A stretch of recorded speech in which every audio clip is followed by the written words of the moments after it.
Good day and welcome to Fall Protection Training Requirements 1926.503. My name is Mark Miller and I am a student with Nicholls State University Online, and I'm here to conduct a training course on training requirements for employers on fall protection.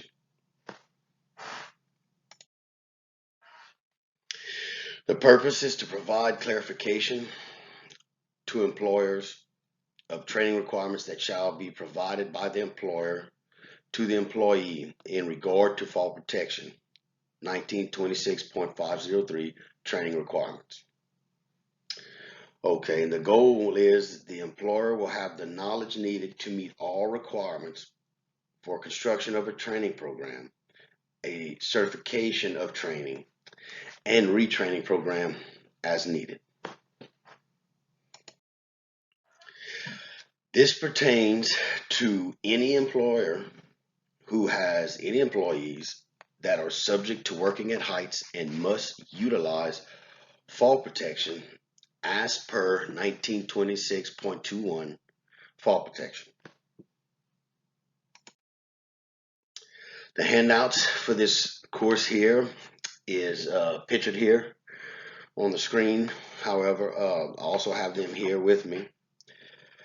These are not only to help you follow along, but these are also the exact requirements from OSHA for subpart M fall protection, the 2 pages. So this is definitely a take-home must and a guideline, and everything that you would need to go back to and reread or refamiliarize yourself with. There's going to be 3 main topics here of this fall protection training requirements, and these 3 main topics here are the training program, the certification of training, and retraining. The training program. Okay. The employer shall provide a training program for each employee who might be exposed to fall hazards. The program shall enable each employee to recognize the hazards of falling and shall train each employee in the procedures to be followed in order to minimize these hazards. Okay, so not only do they want you to recognize the hazards, they want you to be able to minimize the hazards as well as utilizing proper fall protection. So it's a little bit of a 3-part system right there. You know, they want you to be trained in the equipment to use, how to use it, when to use it, why to use it. But they also want you to be able to recognize the hazards. And is it possible to eliminate the hazards as well? Okay. The employer shall assure that each employee has been trained as necessary by a competent person qualified in the following areas: the nature of fall hazards in the work area, the correct procedures for erecting, maintaining, disassembling, and inspecting fall protection systems to be used, the use and operation of guardrail systems, personal fall arrest systems, safety net systems, warning line systems, safety monitoring systems, controlled access zones, and other protections to be used. The role of each employee in the safety monitoring system when this system is used. The limitations on the use of mechanical equipment during the performance of roofing work on low-slope roofs. The correct procedures for the handling and storage of equipment and materials and the erection of overhead protection, and the role of employees in fall protection plans. The standards contained in this subpart M. Okay, so for your training program, what they're saying is not only will an employer conduct a training protocol or have a training program implemented for fall protection for the employees working at heights, that they also shall be instructed to do so by somebody who is competent, basically by somebody who really knows what they're doing.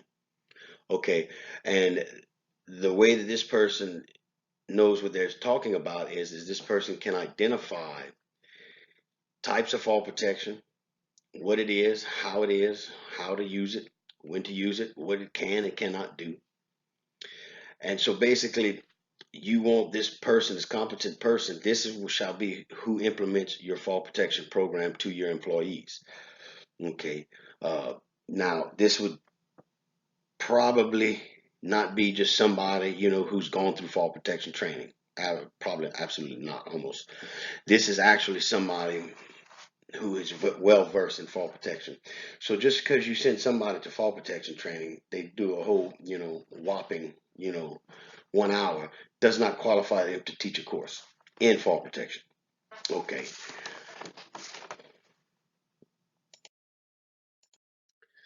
Retraining. When the employer has reason to believe that any affected employee who has already been trained does not have the understanding and skill required by paragraph of this section, the employer shall retrain each such employee. Circumstances where retraining is required include but are not limited to situations where changes in the workplace render previous training obsolete, changes in types of fall protection systems or equipment to be used render previous training obsolete, inadequacies in an infected employee's knowledge or use of fall protection systems or equipment indicate that the employee has not retained the requisite understanding or skill. So basically what they're saying here is that, these aren't just the main three, but these are three ways in which a retraining may be utilized. Okay. Basically, workplace environment has changed, job has changed, something to that nature.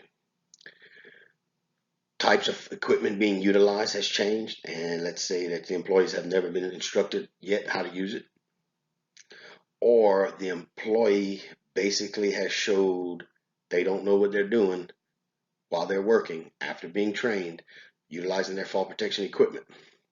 These are the three things to look for every day, because things change daily, to see if retraining is necessary.